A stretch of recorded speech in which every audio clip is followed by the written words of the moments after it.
फोटोसपको प्रयोगबाट हामीले कसरी एउटा चाहिँ पानको पातमा यस्तो खालको डिजाइन गर्न सक्छौं भन्ने कुरा चाहिँ आज म तपाईहरुलाई सिकाउन गइरहेको छु। आशा छ यो भिडियो हेरेर तपाईहरुलाई पनि फाइदा हुनेछ। नमस्कार, म मिनबहादुर श्रेष्ठ, कम्प्युटर टिचर।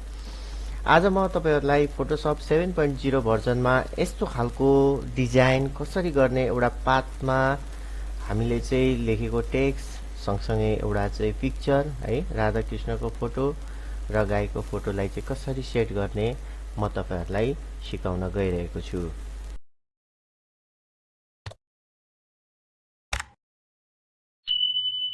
सबैभन्दा पहिले चाहिँ हामीले यस्तो खालको फोटो लिनु पर्ने हुन्छ। यस्तो खालको फोटो चाहिँ हामीले गुगलमा गएर खोज्दा पनि पाउँछौं र आफैले डिजाइन गर्न पनि सक्छौं। मैले चाहिँ आफैले यो डिजाइन गरेको हो।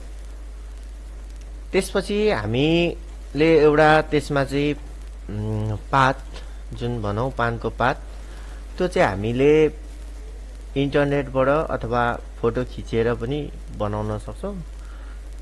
प्राय चाहिँ हामी इन्टरनेटकै प्रयोग गर्छौं। गुगल क्रोममा यस्तो खालको पानको पात भेट्न सकिन्छ।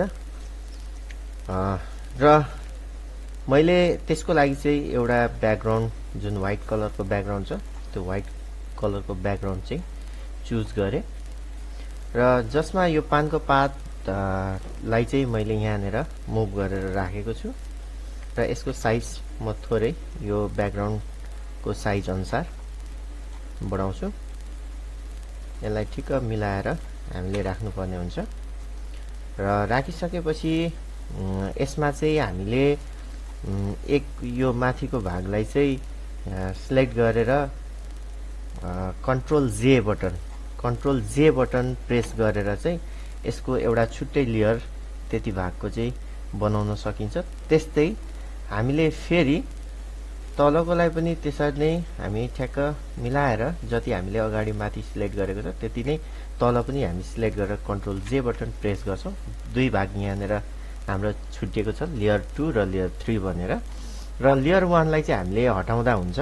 यसलाई हामी हटाइदिन्छौं र हटाइसकेपछि यसमा चाहिँ हामीले डिजाइन गरेको जुन ब्याकग्राउन्ड इरेज इमेज हुन्छ, त्यो इमेजमा रहेको कुरालाई चाहिँ हामीले त्यसमा फेरि मुभ गरेर राख्दिन्छौं र यसमा साइज अनुसार ठ्याक्क हामीले जति चाहिने हो, जत्रो साइजमा हामीलाई यो डिजाइन सेट गर्नु छ त्यत्रै साइजमा चाहिँ हामीले चाहिँ यसलाई चाहिँ बनाउने गर्छौं। र मैले चाहिँ अहिले यति नै साइजलाई यसलाई सेट गरिदिए र सेट गरिसकेपछि यो लेयर 4 बनेर आएको छ र लेयर 4 लाई चाहिँ लेयर 2 र लेयर 3 को बीचमा लगेर हामी राखिदिन्छौं।